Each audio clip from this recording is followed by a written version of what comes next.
Around the turn of the century, we began to experiment with the idea of a horseless carriage.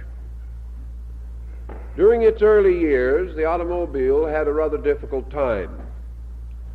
For the most part, it was rejected as an impractical device, and several of the early pioneers suffered humiliation and bankruptcy for their courage or their vision. Gradually, however, this form of transportation not only created a place for itself, but changed the entire history of human society. And most of the complexity in our modern way of life has developed from discoveries in the field of transportation and communication. No change can be made in the basic pattern of our way of life without affecting us not only physically, but morally, culturally, and spiritually. In the 20s of the present century, we began our investigation of atomics. That is, we began to take them rather seriously. At that time, it was the general opinion of scientific men that the experimentation was far too dangerous. As one expressed it around 1924, we realize that this field is opening, and we sincerely hope that our researches will fail. The reason why this attitude was taken was because these earlier researchers, with their roots deeper in 19th century mysticism and religious orthodoxy, were appalled at the possibility of loosing upon society the tremendous responsibility of the atomic age. After these men came a Great Depression and an incredible world war. And in the course of this war, the military requirements of a nation required or demanded research and the gradual integration of the atomic theory.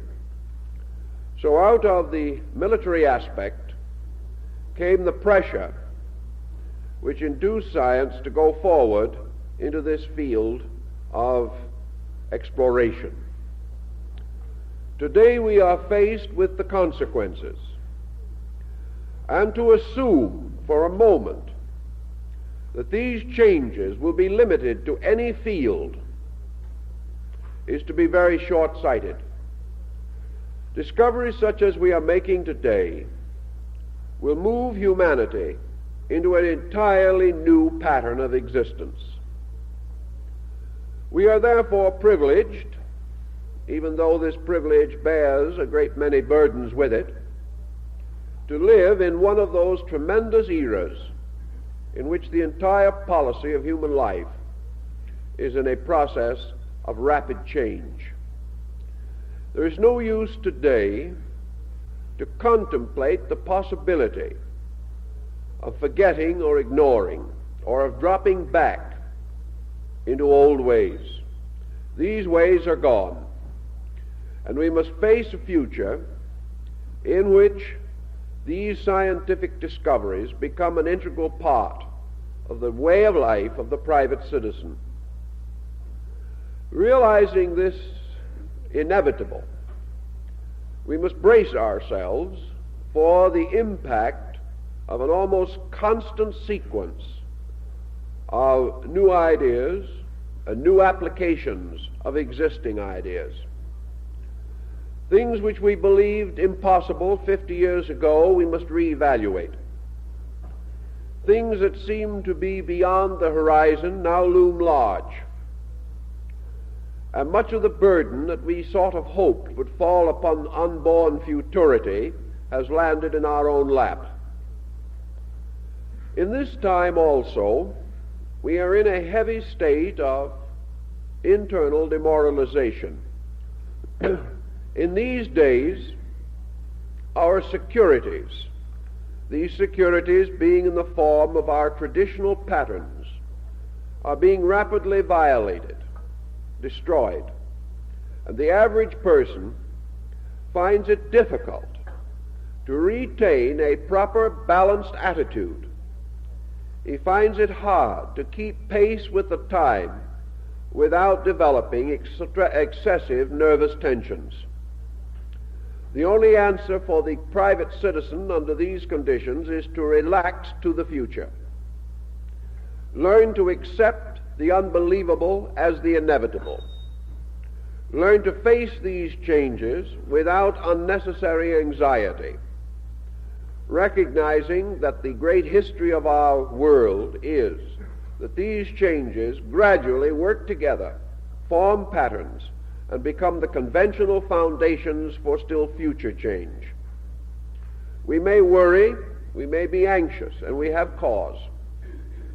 But if we continue to take a negative attitude towards the circumstances around us which are inevitable, we shall only damage our own psychic life.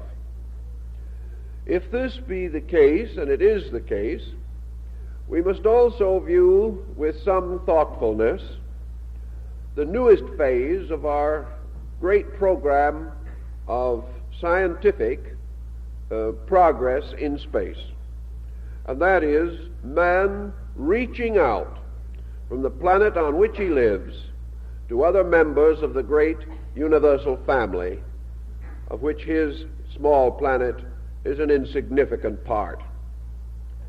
This reaching out toward space has perhaps psychological implications which we should consider.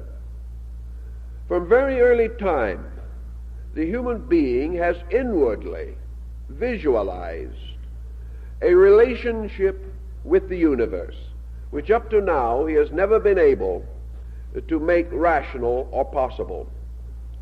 The idea of being totally isolated on a small planet, moving through space, has always been a great frustration upon the human psychic life.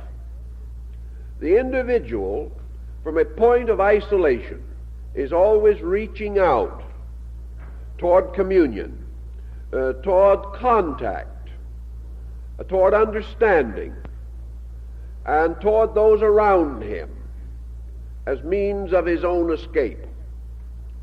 Today we see this great psychic pressure in man leading him forward toward contact with other parts of his solar system.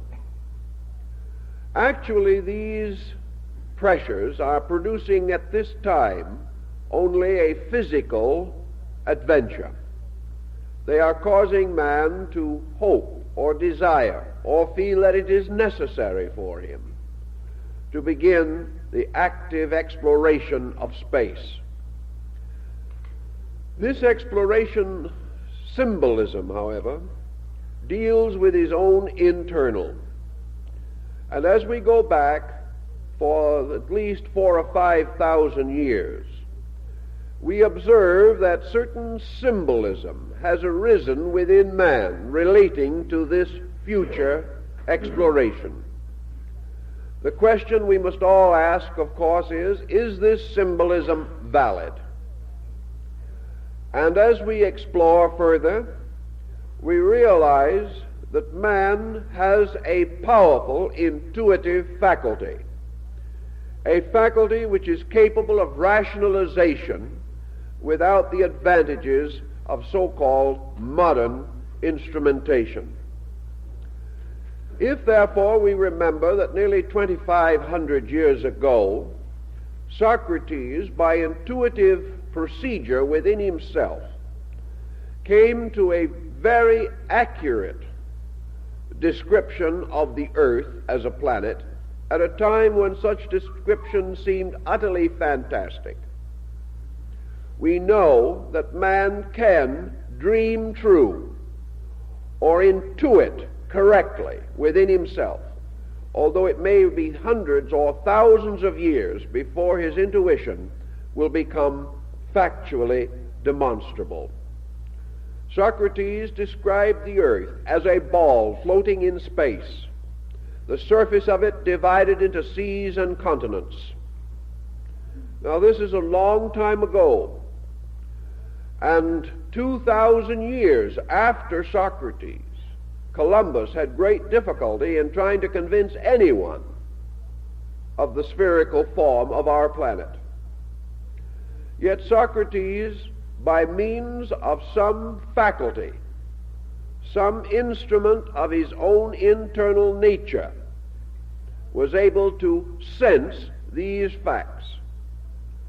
And Eratosthenes, another Greek of intuitive nature, by the same means measured the diameter of the earth, arriving at within 25 miles of our present calculation, without instruments, without observatories, without the advanced forms of knowledge that we possess.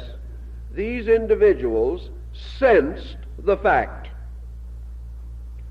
If, therefore, they possess this power of sensing from within their own psychic life, we are forced to assume that within man there is a sensing power which is capable of anticipating facts, capable of sensing with a strong internal visualization things that later will come under our scientific dominion.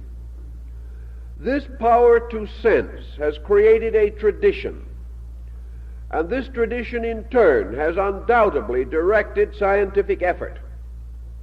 It has given man a strange, subtle courage, a conviction that things can be done, or that a certain problem can be solved. And out of this conviction, he has gradually gathered the instruments for its fulfillment.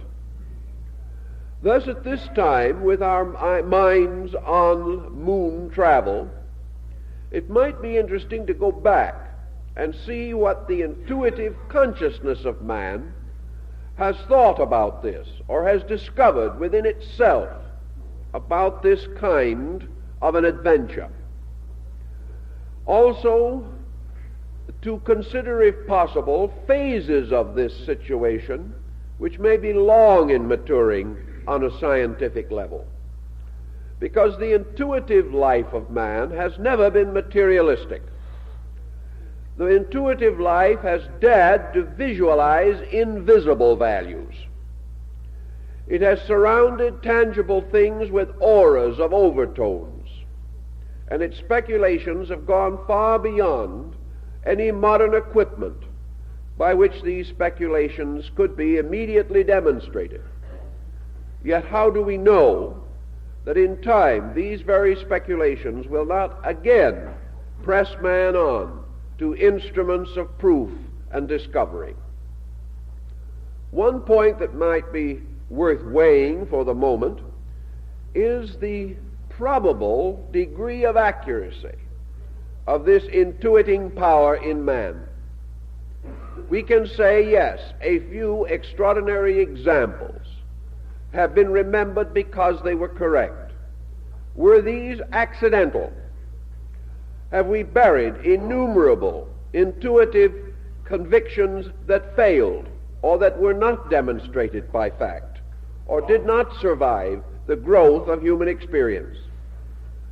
I would say yes, there is no doubt that we have buried countless theories that were not proven to be true, as we have stored away in our patent office in numerous contrivances, models, and specifications that could never operate and could never mean anything if they did.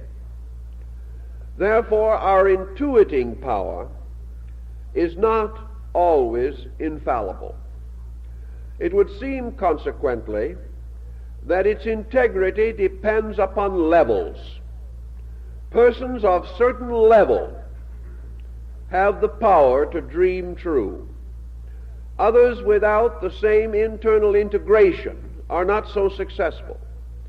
Yet it may also be that nearly everyone will at some time have a hunch that will prove true, or will intuit something, but perhaps not with consistent regularity. Therefore, experience has shown that the type of intuition which has contributed strongly to progress has been held by a certain kind of person, a person of extraordinary achievements on the level of rationality, such as Socrates, or a person of extraordinary attainments on the level of internal spiritual integration, such as Buddha or Confucius. These types of persons, from a broader internal life within themselves, have censored their own intuitions. They have made it unlikely that a ridiculous notion would find acceptance even in themselves, and a certain amount of daydreaming has been filtered out, leaving only certain hard cores of experience, and these in turn supported by a broad contemplation of known facts. Thus, intuition is to a measure dependent upon our understanding of that which is already known, and the extension of this by drawing upon internal resources of judgment, stimulated and directed by imagination. A good example of this type of thing, more recent but still focused to our thinking, is the work of Jules Verne's, whose extraordinary novels were regarded as pure fantasy 100 years ago, and yet today are comparatively acceptable and known to all of us as great imagination, but based upon a true pre-knowledge or pre-sensing of things that were to come. Our immediate goal at the moment, and of course we may regard this as a sign of modesty, is that we are going to attack the moon. If we were more optimistic, we might sail right by it to some more distant point. But it is the nearest, and by convenience seems to offer the most immediate possibility. We understand that various individuals are forming groups and making arrangements for early transportation. One advertisement not long ago suggested that it would take reservations for 1970 for lunar trips, but that in the meantime we should try their Bermuda cruise, which is presently available. The moon has always fascinated mankind and has seemed to exercise an extraordinary influence over this very psychic, intuiting part of our natures.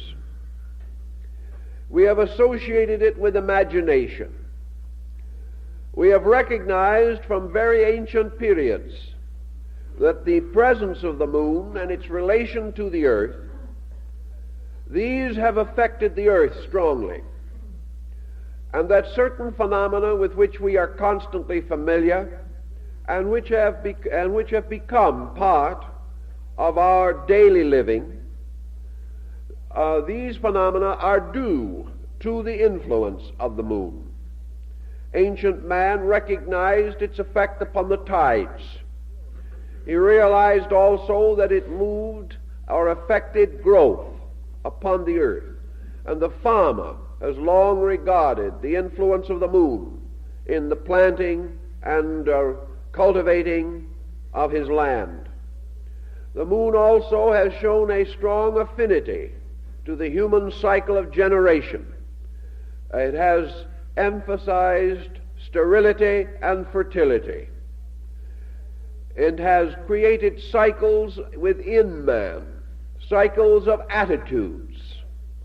It has resulted in strange distortions of his emotional imagination, resulting in its association with madness, which was long known as lunacy or moon sickness.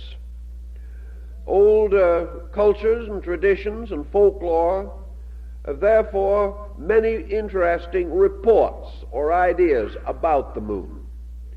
Also, in a comparatively early time, serious thought was given to it by scholars, by scientists, by priests, in an effort to understand the meaning of it. In the ancient Babylonian and Assyrian period, the moon was called or named Sin, S-I-N. This word had no sense of evil as we know it. It was simply the name of a deity, the moon god. However, as time went on, this moon deity came to be associated with the delinquencies of man. And the sinner is one who was under the influence of the moon god. It meant that a kind of madness had developed. And among our early writings, we find some interesting moral advice about this. One old priest tells us that it is obvious that sin is madness, for the reason that any individual who does wrong must be insane or he will not do it. Well, that's a rather broad statement. In other words, the thief, the liar, the avaricious person, the criminal, and even the individual who commits small faults must do these things under the spell of madness. For any person in his right mind must know that he cannot succeed in the doing of evil. Therefore, unless he is sick, he will not do wrong. This perhaps is not just the way we look at it, but it's an interesting point that perhaps is worth a little consideration. The moon god in this time among these people had a very important part to play, because he was also associated with imagination or visualization. And it was greatly held by the ancients that inspiration or spiritual revelation had to do with the moon. The moon, of course, ruled the night, and the night was the time of visions, of dreams, and of those strange experiences of sleep with which human beings were long aware, and which they for centuries were unable to equate rationally. Thus, when the moon came, men left this world. They departed into a kind of unconsciousness which could be troubled by dreams and phantoms. This was the time also when in their visions and in their imaginations the dead came to them, where the spirits lived while men slept. And it was anciently believed that at night the spirits left their graves and came forth to their strange dance macabre. Thus a world of unseens, a world which was merely the extroversion of man's psychic part, came in the night. For in the darkness of the ancient world, with no interest to keep the individual burning his midnight oil, which he had not yet discovered, man was awake in light and slept in darkness. If for any reason he did not sleep, he was alone in a great mystery. The cries of the jungle around him, the shadows which he could no longer be sure he could identify, the wild, the strange, the unknown encroached upon him. And most of all, darkness was a mirror which reflected his own fears, and out of himself trooped all the locked-up agencies and factors and values which his daily consciousness held in check. Thus man in the daytime was objective. He controlled his life. But at night, his own subjective controlled him, and he had no orienting factors with which to compensate. So in these long periods of darkness, he was more or less released, and his internal fears or values or his hopes, his disasters, his problems, his worries, his griefs, and he had them all. These gained ascendancy in night and were pushed back again by the coming of day, when another series of objective responsibilities came into existence. Night was therefore the era of the supernatural. Day was the problem of the natural. And natural and supernatural succeeded each other in an endless sequence throughout life. This sequence had a way of balancing the individual. Of course, it presented him with tremendous problems, but it maintained a certain ratio between his internal and external life. And while this ratio continued, it is very unlikely that he would suffer from nervous breakdowns and things of that nature. He had certain psychic release. Now, in this psychic release, all kinds of strange appearances came to him. All types of internal musings were stirred within himself. And he finally came to the conclusion that over this entire world of fantasy governed the shimmering disk of the great lunar deity. Now also, ancient man found that in night, as against day, there was a curious phenomenon with which he was not so able to cope. In the daytime, the sun rose, moved across the sky, and set apparently in the west. Therefore, the daily appearance of the sun was regular, but the nocturnal appearance of the moon was not regular, because the moon increased in light for approximately 14 days and then decreased in light, so that there were some nights in which the moon was seen only as a crescent and other nights in which it was not seen at all. Thus there was a cyclic motion of the moon. Ancient man responded to this cyclic motion, and he seemed to experience unusual difficulties within his own nature at the new moon and at the full moon. Even today, exploration and research sustains something to indicate there is a psychic flow and ebb pattern in man. I read some statistics not long ago about accidents in the San Francisco Bay Bridges. And the report was that for reasons unknown, these accidents had maximum periods approximately at the new and full moon. Why, no one seemed to know.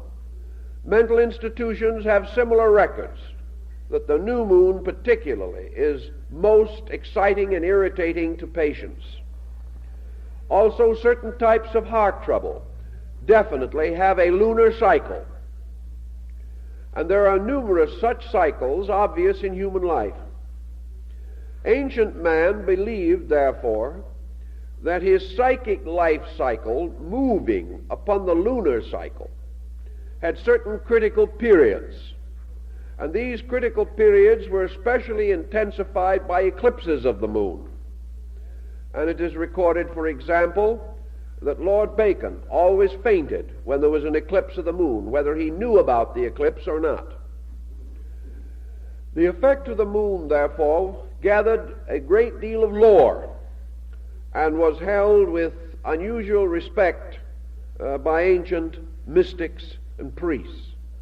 Lunar ceremonies were also quite common, and the lunar deity comes strongly into focus among ancient peoples, perhaps more so than we realize. That the moon was associated with inspiration, revelation, we know, because in those times men's visits into the supernatural were usually at night. It's also curious, but perhaps important to remember, that Moses received the revelations of the law on Mount Sinai. This means, in the ancient language, the mountain of the moon. This was a lunar mountain, set aside anciently to the worship of a lunar cult.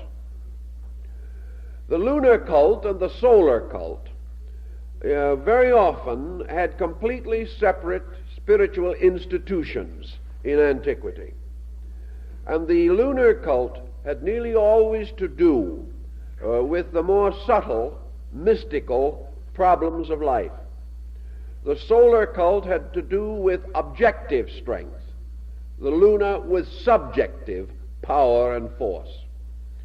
Among many peoples, the lunar deity was feminine, but this was not consistently true in all cases.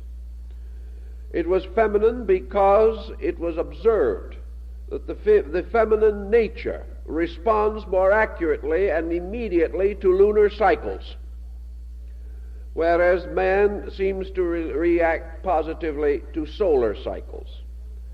The Mayas and people of Central America developed both a solar and a lunar calendar and methods of calculating and perpetuating knowledge, because they believed that there were two distinct streams of knowledge, one lunar and the other solar, and that these, by their union, by a kind of philosophical generation, produced a higher form of knowledge.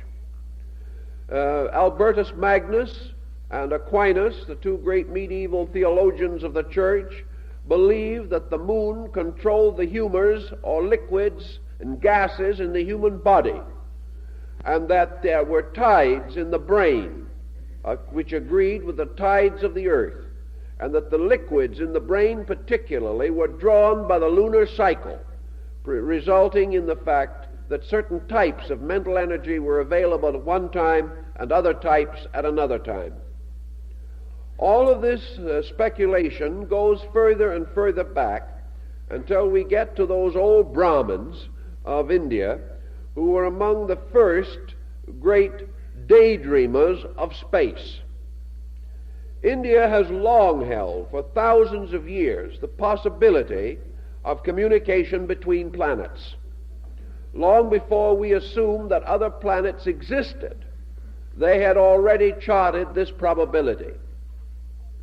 And they were already aware at a comparatively early date, especially Buddhism, that not only were there other planets, but that these planets were inhabited, and that these inhabitants were in various ways different because of the kind of world on which they developed. It was therefore assumed in antiquity that creations were influenced by their environments, taking forms most natural and suitable to the climates and relations of natural phenomena around them. That the other planets were populated, there seemed to be no doubt. Now, the Hindu position was this, namely that our planet was a comparatively inferior one. They apparently didn't have quite the ego of our modern thinker. They were a more modest group. And they did not hold that we represented a top-notch place in space. They were inclined to have the same attitude that was later expressed by Mark Twain in his story of Captain Stormfield's journey to heaven. Captain Stormfield found it a little difficult to find the earth on the great chart up in the sky, which was prepared to identify visitors from various worlds. It was finally decided that they found the earth, but they were not sure whether it was the earth or a fly speck. But in any event, there was a modest attitude on the part of the Asiatic. He believed, as long as 4,000 or 5,000 years ago, that communication between the earth and other planets had already existed, and had existed for a very long time. In fact, the Hindu takes the attitude that there could not be life upon this planet had there not been communication with other worlds, assuming that life is a kind of perpetuation from an appropriate form of seed or from some other natural means. When the earth emerged from the ordeal of the fire nebula, when it gradually came into manifestation, it was first of all completely sterilized by the tremendous volcanic activity within itself. Therefore, it was truly without creature upon it, or without any possibility of life having survived within this molten mass, that is, life such as we know. Consequently, the only way that life could be on this planet is that it was brought here, that it came here in some manner. The Hindu was of the opinion that it came from the moon, and that actually, therefore, as far as life and growth are concerned, the moon is the mother of the earth. Now, this may cause some consternation and be considered relatively an unscientific statement. But let us see exactly what was meant by this. Suppose we assume for a moment what we probably will have to assume ultimately, namely that the moon, though apparently a dead body, is not actually dead. It may be dead as far as any correspondence or similarity to what we call life.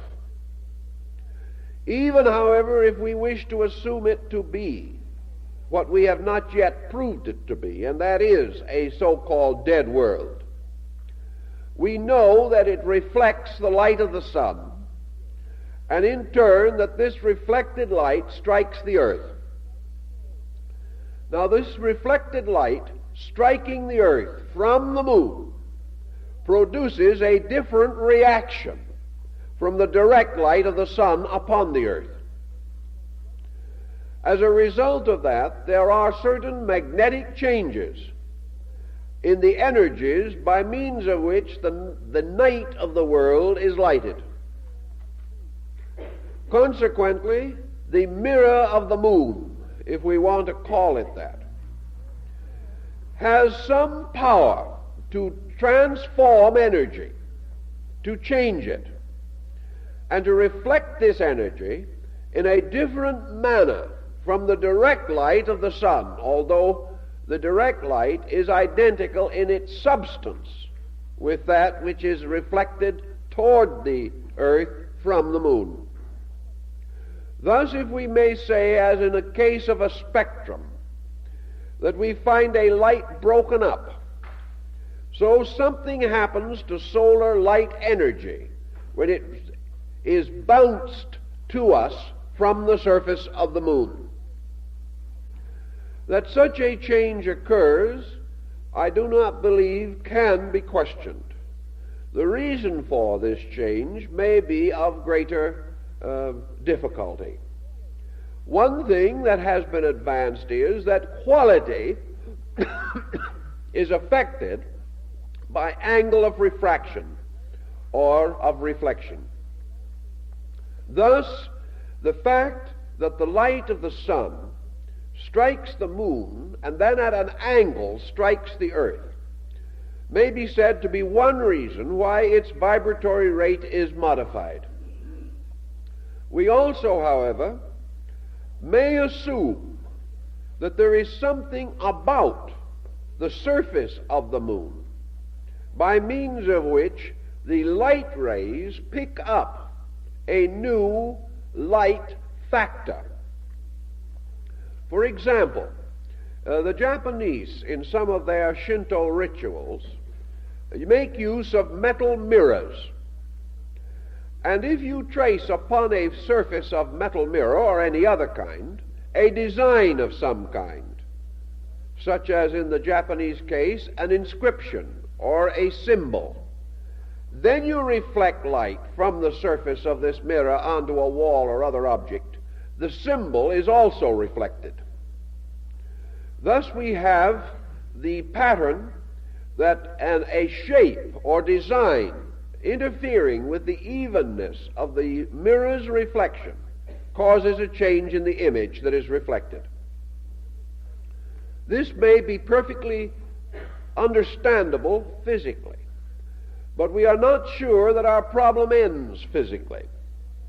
We are not sure that this reflection is not also in the field of energy, and that there is an energy reflection which includes a kind of abstract formal image, a qualitative image of some kind of energy conditioned, an energy that is not exactly like the energy that comes directly from the sun.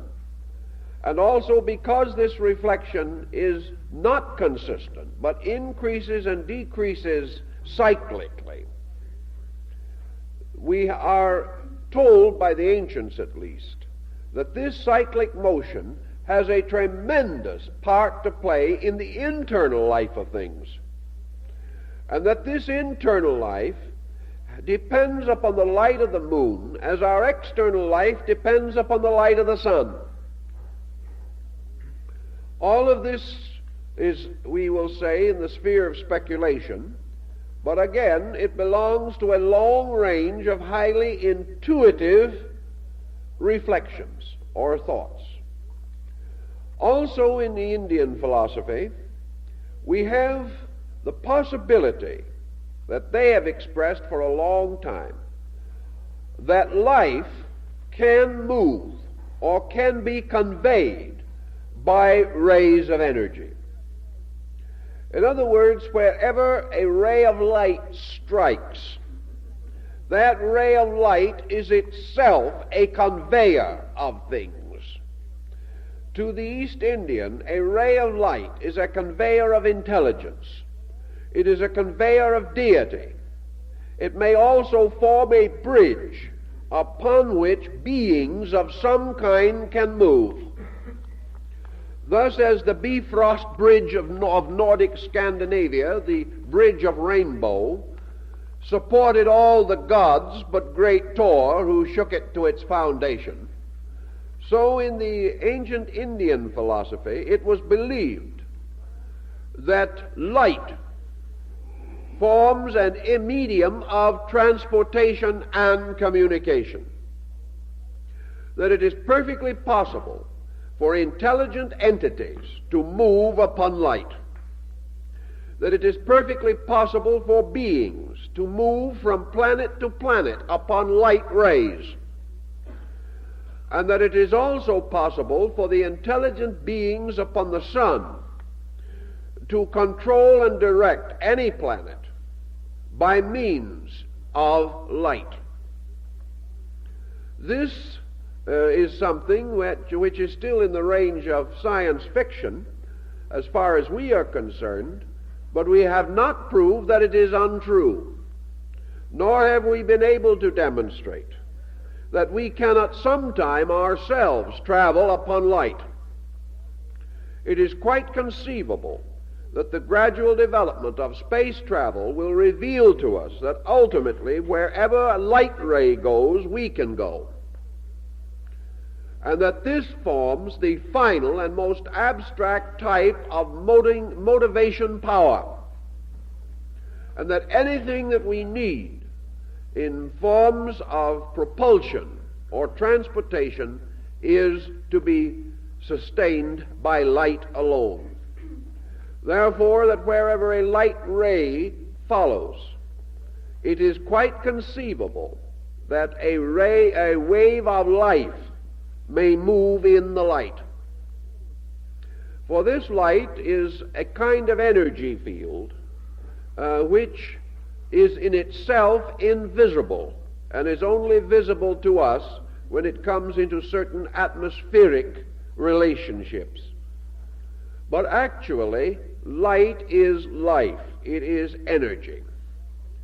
And the Hindu tells us that all the planets of a solar system are held together by a chemistry of light patterns, that from the sun light is continually streaming, and that this light received by all the planets in a solar system and also by their luminaries, that these planets in their reflecting power also cast rays upon each other, that they are all tied together by reflected light and are bound to the sun by direct light. Consequently, all planets are at all times in communication in some way. And the difficulty that man has experienced has been his acceptance of physical interval with no consideration for the binders by which all things in space are held in certain patterns of relationship. If it is conceivable, as the Hindu of old told us, therefore, that all these light polarities constitute a common form of communication, that energy from the sun is acceptable to all the planets, that they have polarities in which they are able to absorb and adapt this sun, this light energy. They receive it, even though it comes through a vast area of space. They also reflect parts of it. Having taken certain things out of this light, they reflect the rest, and in turn form, therefore, a group of secondary conditioned light fields. These, in turn, mingle with the luminary fields. And luminary fields to the ancient Hindus indicated a degree of development upon planets in which certain residue was being cast off, and also that the presence of moons indicated powerful psychic life within the beings of those planets. The absence of moons indicating either that this psychic life had been outgrown or had not yet developed. This interesting pattern caused the ancient Oriental to say that from the earliest times, this light, in its spiritual and essential nature, reached the earth, bearing within it the extensions of consciousness, of beings. Therefore, the rishis, or the great sages of ancient India, were some of them said to be star-born, and others to have been moon-born. The Lunar Pitras, the ancestors, are said to have been beings who came from the moon, descending upon rays of light, descending within the qualitative fields of these energies. It was also assumed, however, that these beings were not normal or natural citizens of the earth. Therefore, they affected it but never mingled with it, never became identical with it. The Indians also believe that communication between other planets by waves of energy and this planet resulted in the arrival here of certain forms of life, otherwise not to be found here. Among the forms of life which they said came from other planets are bees, which do not belong here. Also bananas and wheat. These great life-giving things are said to have been brought along rays of energy from other planets at remote times in the development of our solar system. Thus, to the Hindu, the idea of communication between planets or between the earth and the luminary presented no great trouble. The Oriental eyebrow would scarcely have risen at all. First of all, however, he would like to ask a question, perhaps, and that is, what kind of communication do you mean? Do you mean communication in form of invasion, or communication in form of sharing? Do you mean that you want to conquer the moon, or that you want to understand the moon?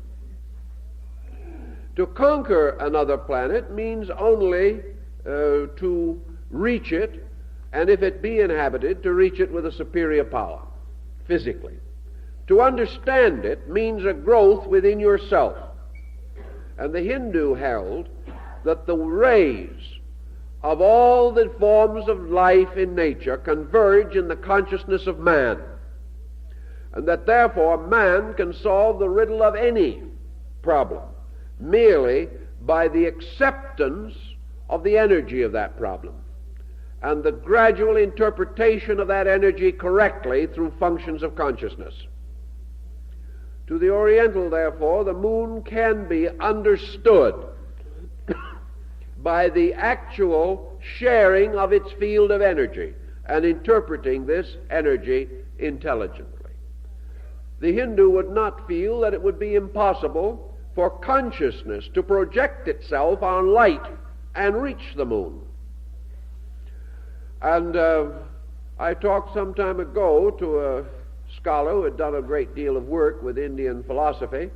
He rather smilingly said that according to the old concept, we are wasting an awful lot of time doing an awful lot of hard work that is totally unnecessary, simply because we are trying to hurl a physical projectile to another planet, when actually we already have within ourselves the capacity to fully know that planet and to move quietly and peacefully onto it if we want to. That the answer always lies within man himself. That this possibility of projecting consciousness along the reverse motion of energy fields simply means that man must turn from the conquest of environment to the unfoldment of self. And that if he so conducts his researches, everything almost which he now achieves mechanically, he can achieve intuitively. He can transform his intuition into a great field of research and can find absolute scientific methods of exploring the most remote areas simply by the projection of his own consciousness. He has not yet learned this, however, and may not for a while. But he is moving toward it, because one of the ways in which consciousness becomes projected is through familiarity. And man, having found ways of physically overcoming interval, will ultimately find that this will develop intuitive and superphysical ways of bridging interval. Man, locked by his body, must carry it with him wherever he goes, hence the need for solid conveyance. But man, having achieved internal liberation from body without death, and the possibility of projecting consciousness apart from body, can accomplish many things now conceived to be impossible. And yet this concept is no more remarkable than that with which we are now working scientifically. And our scientific research in its exploration of energy must finally return to the contemplation of conscious energy as we have it in man. The moment we have that, we will know that the power in man which allows him to know something can be developed to enable him to know more. We have just been blocked by external effort in this particular direction. Plutarch, in his study, for example, of the other side of the moon, which was an early research into this problem, tells us something else that perhaps will be of interest. The general opinion is now that the other side of the moon is just like this one. Now that's a very trite way of looking at it, and at the moment apparently irrefutable. But is it true? Certainly we do not expect to find on the opposite side of the moon some mystery unsolvable, some strange situation unbelievable. But we have not yet been able to see the other side of the moon. That means that the moon, for the most part, receives its reflected rays from the earth to itself on one surface predominantly. Now nobody, no sphere in space, can receive its energies consistently on one area without that area being different from the area on which the energy does not fall or does not directly center.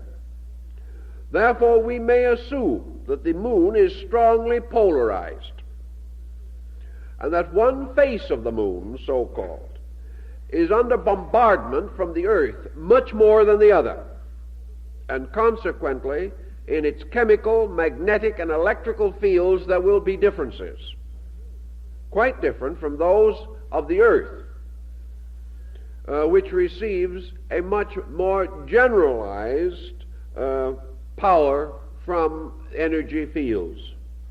So it would be quite possible to say that the other side of the moon will have vibratory differences. Whether these show in any physical conformation, we do not say, but certainly there will be different reactions under such instruments as Geiger counters and things of that nature as a result of the reflected rays of the earth being largely restricted to one face of the moon's surface. Another problem that Plutarch brought up, and which I think perhaps is well worth considering again, is the possibility of there being creatures or beings on the moon. Later, of course, Cyrano de Bergerac, in his journey to the moon, solved this question without doubt. He said, certainly there are creatures there, and he pointed out that they were comparatively highly evolved, and in a fantasy he visited them, and found among them the daemon instructor of Socrates. Now, this is a fable, but it is a pointed one, because the intuitive power of Socrates would very well have been explained under the power of the moon. So perhaps in some strange way his intuition was moon-guided, considered moon madness in his time, but now recognized as a great contribution to human good. In any event, Plutarch points out that we have absolutely no assurance that there are no beings on the moon. Up to very recently, we decided arbitrarily that there was no atmosphere on the moon. Recently, however, this attitude has also been modified. It is now assumed that there is an atmosphere on the moon, but that it is extremely attenuated and would not under any possibility support the kind of life we have here. That this atmosphere is very, very subtle, very thin, perhaps almost similar to our own on the remote edge of the atmospheric field. The moon's atmosphere, then, being different from ours, it is as obvious that it could not sustain life of our kind. Now, suppose by some interesting phenomenon we get there, and we probably will.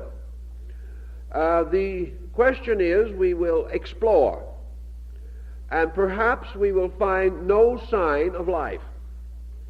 Or we may have a discovery somewhat like Robinson Crusoe's discovery of a mysterious footprint for which we can find no person. You know, it would be a very fantastic thing if we got there and found one evidence of life and nothing else. That could ruin us and worry us into a complete scientific decline. The only thing that we are worried about at the moment is that we do not get there to find someone there who speaks Russian. That is if that doesn't happen, all else will be forgiven. But if we get there and we do explore, and perhaps we find no sign of life, so Plutarch brings up the question, is this a proof that there is no life? Or must we assume of the moon as of other worlds that life is a certain ratio of relationship between matter and consciousness? Would it therefore be quite possible that the moon could be populated with beings completely outside of our dimensions? That was Plutarch's early thinking on the subject. And we have no way of estimating the correctness of it, unless we find some evidence or some trace.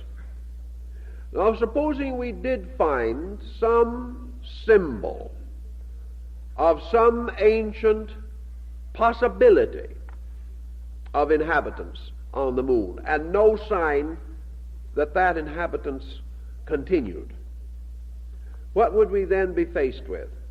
According to the Greeks, we would be faced by one factor only, namely that the changing polarization of the moon had forced this life gradually into the atmosphere around the planet, that the moon itself physically would not sustain life, but life will not die. Therefore, life moves out into space and takes up a relationship in that zone where the negative power of the moon and the positive power of the sun form an equilibrium, or create a neutral area in which life can develop. In the case of the moon, it may not be on the surface, it may not be under the surface, it may be in the atmospheric field surrounding the planet. How to study this will probably be a great question, and we do not pretend at the moment to know what the findings will be.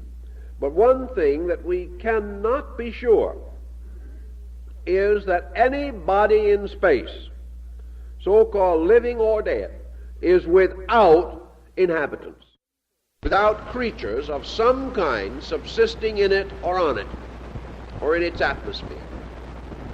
Socrates was of the opinion, for instance, that there were waves of life upon this planet, which, as the various geological phases of planetary development changed the surface, that these were forced out, and that therefore there are zones of living things in our atmosphere that we cannot see because they have retired from the tangible forms that we know. But that according to their own needs, they live in a neutral field created by the meeting of the earth and solar energies at a certain distance from the earth's surface. And that within these fields they have specialized their own existences with their own sensory fields of cognition, and that as far as they are concerned, their life is just as real as ours. But we cannot see it. So in our journey out into space, we must not only be prepared for the physical factors of other habitable worlds, but we must be prepared for the mutations in physical structure which various fields of energy create. And therefore, we must develop some means of extending the area of our sensory perception. Now, we will probably do this in the beginning by means of devices of one kind or another, which we hope will be sensitive enough to pick up vibratory rates beyond our sense perceptions. Ultimately, however, we will probably find out, as India found out in its yogic disciplines, that the only answer is to gain a flexible power to change your own rate of vibration in certain sensory fields by will, and therefore be capable of tuning in and tuning out various levels of consciousness as now at this time unknown to us or beyond our reasonable perception. Now, as far as the moon is concerned, it is apt to form a great psychic experience because of its own nature. And perhaps it will become one of the tremendous factors in reintegrating the psychic life of man. It is going to challenge this phase of his nature, and perhaps will result in the opening of new psychic faculties for the further contemplation of space. Assuming, however, that the moon is not populated with cognizable creatures like ourselves, or nearly so, or caricatures of our own likenesses, then we will undoubtedly also press on further into space. Perhaps not as rapidly, but with the same inevitability. Suppose we come in contact somewhere out there with a populous world sufficiently like our own so that we can know of its existence, even though we may not be able to understand it. Suppose for the first time humanity comes face to face with another kind of creature, a creature completely different from himself, and yet perhaps a creature equally rational or more so. This is likely to prove one of the most incredible shocks to our psychic integration that can possibly happen. It will almost certainly totally change us. It will not be the mere fact that we will go into business with a new interplanetary neighbor, or we'll have short weekend trips, or perhaps in this case short century end trips, because some of the distances are going to be rather massive. It is going to do something that we've never been able to do before, and that is hear a definition of ourselves from a different kind of creature. A lot of people would give a great deal. I talked to a physicist not long ago. He said, I would give a great deal if my dog could talk and tell me what he thinks of me and the world in which he lives. He says, I see expressions on his face occasionally that give me serious misgivings, but he cannot put them into words. Suppose we came face to face with a totally different way of life, yet a way of life equally or more fruitful than our own. Suppose we came to a planet with a great culture which had devised its culture and perfected it without recourse to any process that we know, did not build it in the same way, did not move from any of the incentives that we move from, was completely unaware of education as we know it, and yet was wiser than we are, evolving and moving from a totally different perspective. Suppose we came upon a planet inhabited by a very advanced culture which in its entire history had never known war. What would we do about it? I mean, what would we think about it? What would it do to our way of life? Supposing also we came into a culture in which every value that we regard as important has been discarded as barbarian, and every value which we deny or think of no importance has been highly cultivated. Of course, the end would be what has happened to these other people. We would have to equate their way of life. Certainly, we would not accept the stimulating suggestions of a group of beings that had not developed beyond the Stone Age itself. But we have no way of knowing, and we seriously suspect that due to the relationship of the solar and electric and magnetic fields, that some of the planets at least are almost certainly more advanced than we are if they maintain life at all. And we are certain in our own natures, from the ancient pressure of our psychic force, that they do maintain life. If such is the case, and we come upon a totally different way of life, this may be a total indictment of our own. An indictment not of what we've done in the last 50 years or the last 500 years, but an indictment of our entire way of life since its beginning. Such an indictment is possible for one reason. As we look back upon history, in our way of life, we always move before we know. All motion arises from the pressure of ignorance, not from the pressure of knowledge. We therefore made plans before we knew how to make plans, and then had to try to make them work or operate. Civilization was pointed in the direction in which it is now moving at a prehistoric time when no one knew how to point rationally in any direction. Our only hope was that our intuitive nature was truer than our intellectual ignorance. But something evidently did not work out, because we have produced a way of life that has been in misery since its beginning and becomes more and more confused with every century that passes. Suppose we find another world in which such confusion does not exist, simply because a different basic attitude sustained by a different psychochemical field of operation simply never knew the problems that we know, never had the limitations that we have.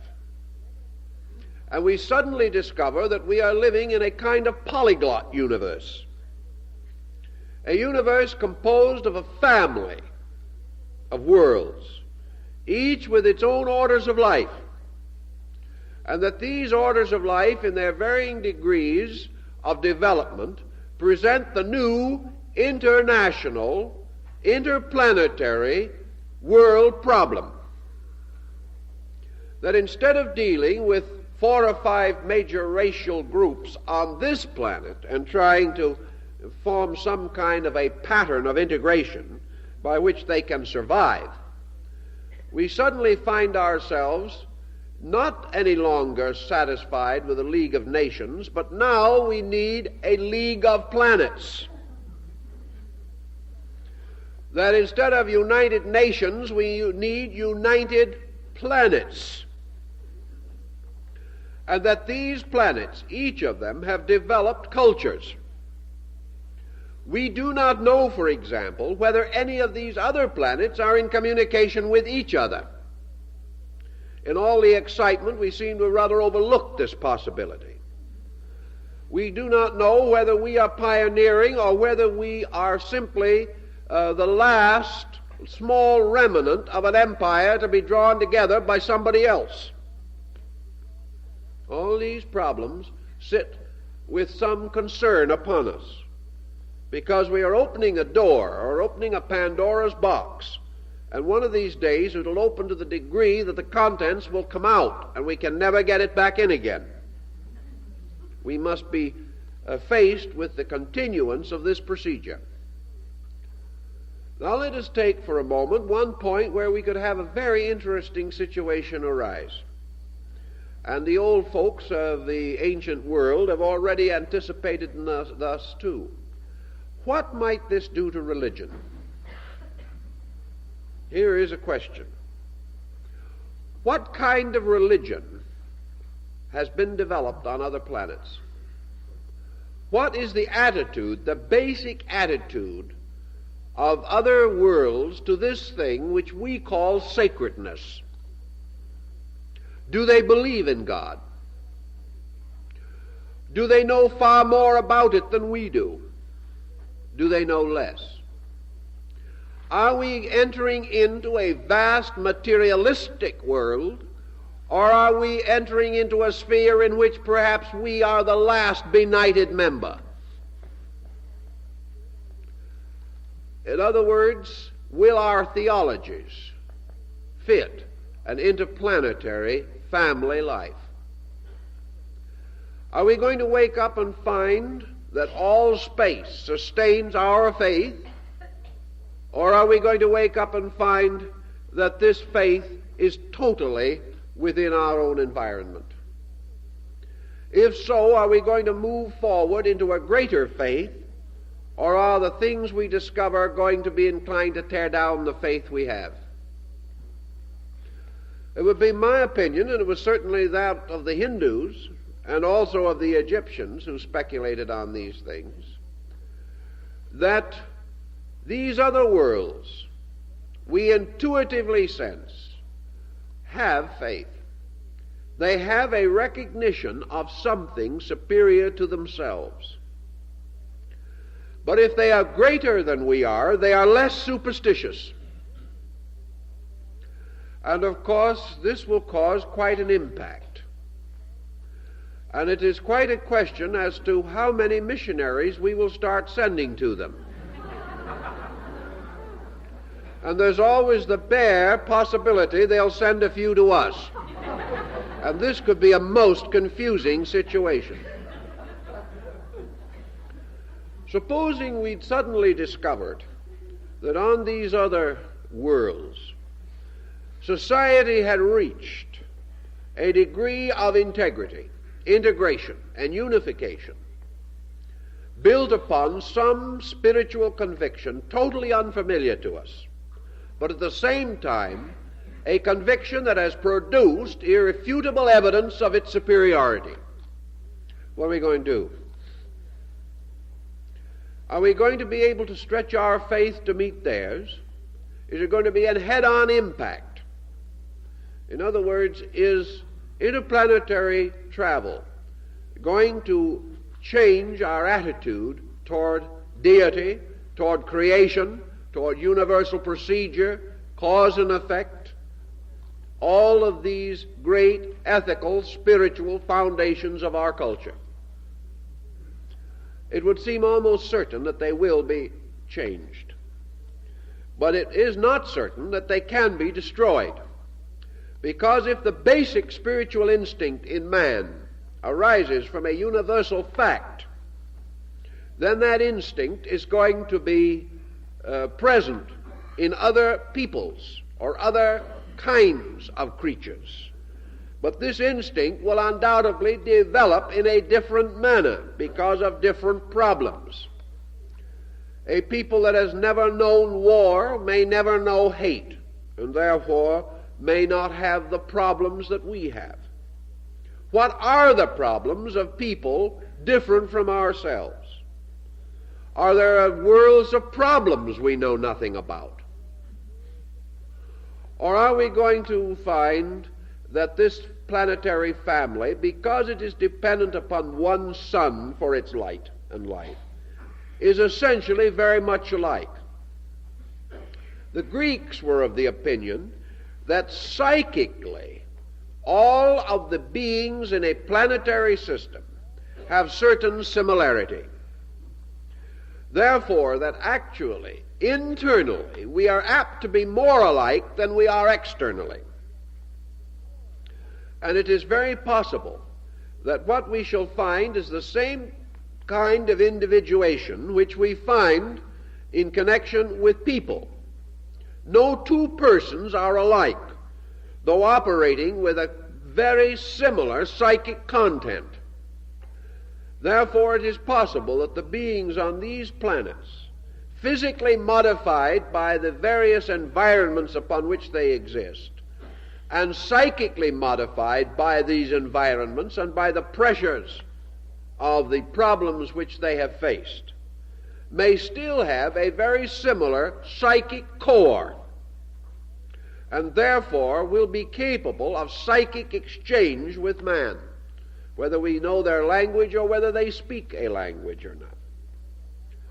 So we go back to the ancient Oriental background again, and the fantasies of the Arabian Nights and the fantasies of the Indian stories and legends, and the old myths and beliefs which we find still in Tibet and in other remote areas.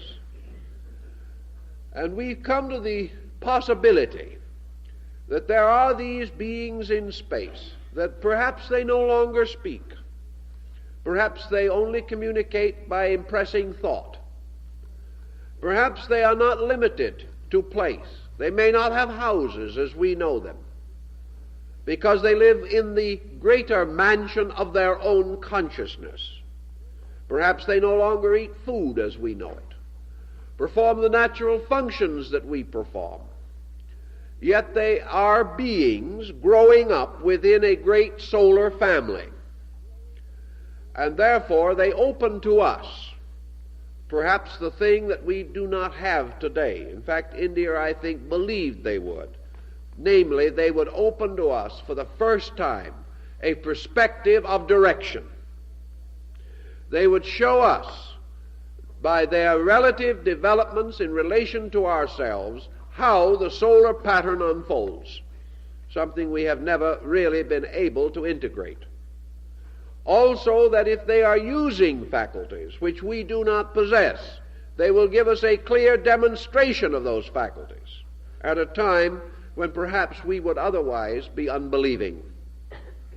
The Indians believed that on some of these planets we had beings that we would consider to be gods, and yet in their own world they are not gods. They are beings possessing faculties and powers in full function, which we know only as myths and legends. If such is the case, the demonstration of these faculties and powers is in turn likely to completely change the motion of civilization. If human beings ever really believed that the culture of internals is more important than the defense of externals, and came to united effort on that, we would undoubtedly begin to grow as beings rather than merely extend ourselves as cultures. If we can find, therefore, in our space journey evidences in support of this, it is apt to change our entire way of life. I presume that if we ever meet face to face as a people, a culture on another planet, and find that culture to possess values of any kind which we do not possess, or to have attained solutions to any problems that we have not solved, that this immediate contact could be the most world-shaking event in history. For it would mean undoubtedly the gradual but inevitable change of every institution we possess, and might, if it is of the more fortunate kind, impel us to the greatest progress we have ever known. We will then have to compete with space instead of our neighbor. We will have to unfold virtues beyond those that we merely pattern upon the conduct of our friends. This contact, this concept of a total life, may also open to us fields of science unfolded in other worlds, developments of all kinds, giving us a heritage very quickly, almost beyond our comprehension. It may also face us with great problems, with evidences of the audacity of our own efforts, for we may wake some sleeping monster. We may find ourselves in contact with ways of life that are not desirable, and which we must learn to control in some way in order to preserve our own existence. It is a dangerous game that we are playing, but our hope lies perhaps in the ancient conviction that it cannot be a fatal game, for the reason that all of this group that we are thinking about is dependent upon one psychic solar life core, the sun. That the basic integration of the solar energy itself sustains all these lives. Therefore, they must have something in common. They must have certain internal values which they share.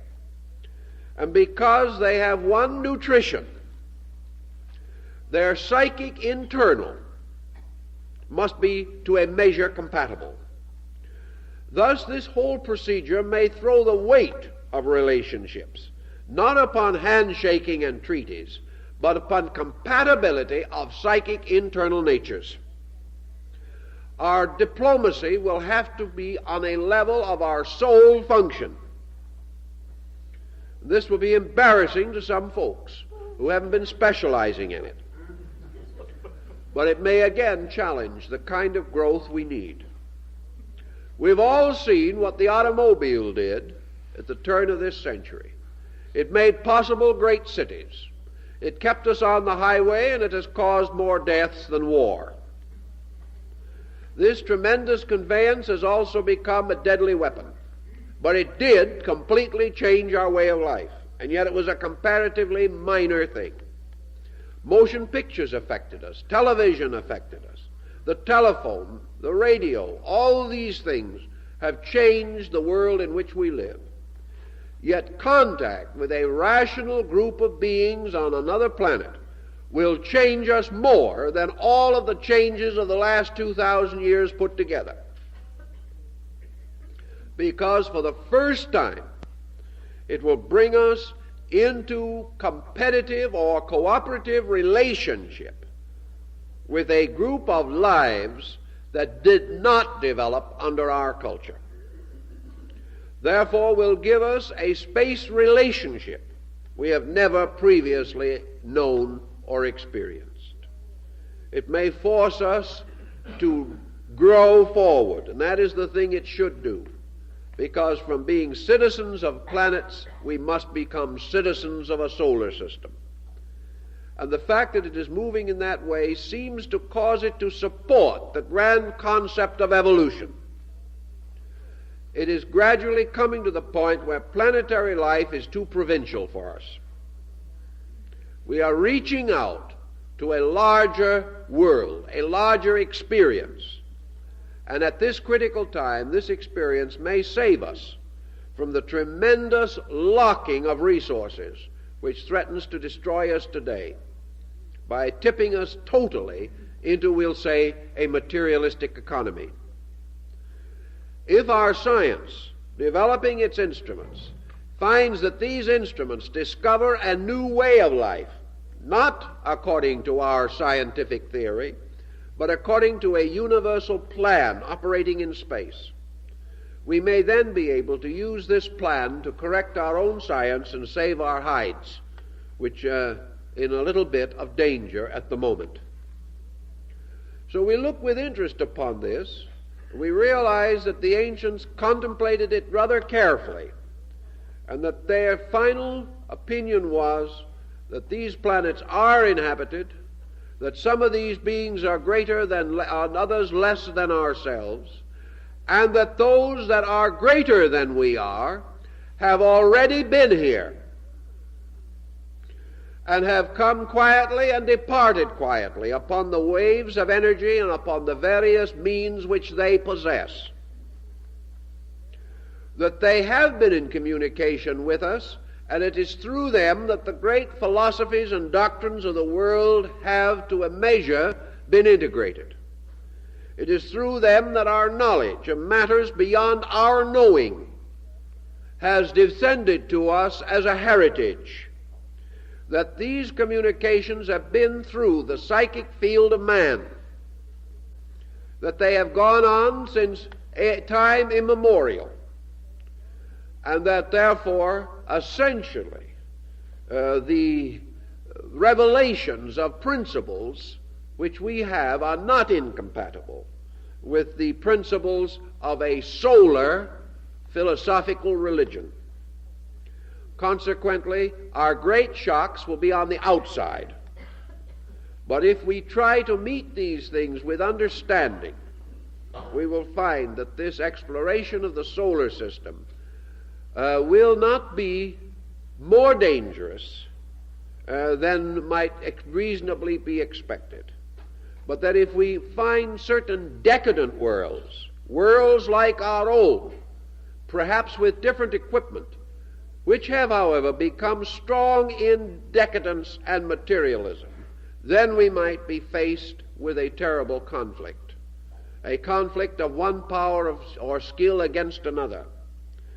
But that this conflict has, as one old sage pointed out, one situation about it that is encouraging. Anyone who will fight us knows no more than we do. The fact he will fight puts him on our level. The individual who knows more than we do in a great family will not attempt to dominate, but will attempt to teach. It is the level of knowing. The person who wants to dominate is way down on the level.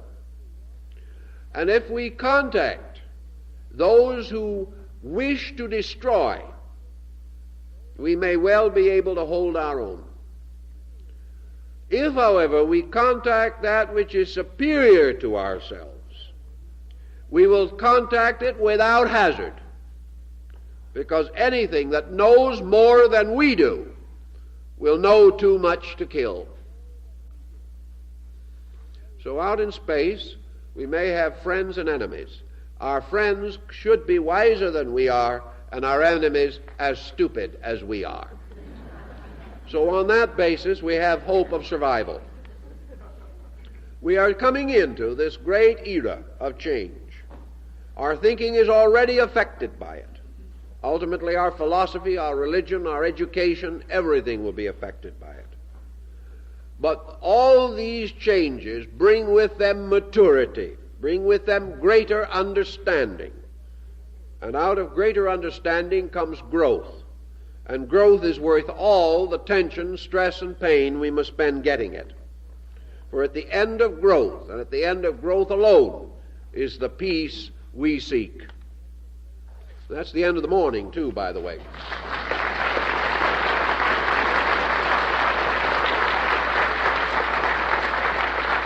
Many of you are interested in psychological analysis, and a great many individuals have tried to read a few popular books on it and analyze themselves.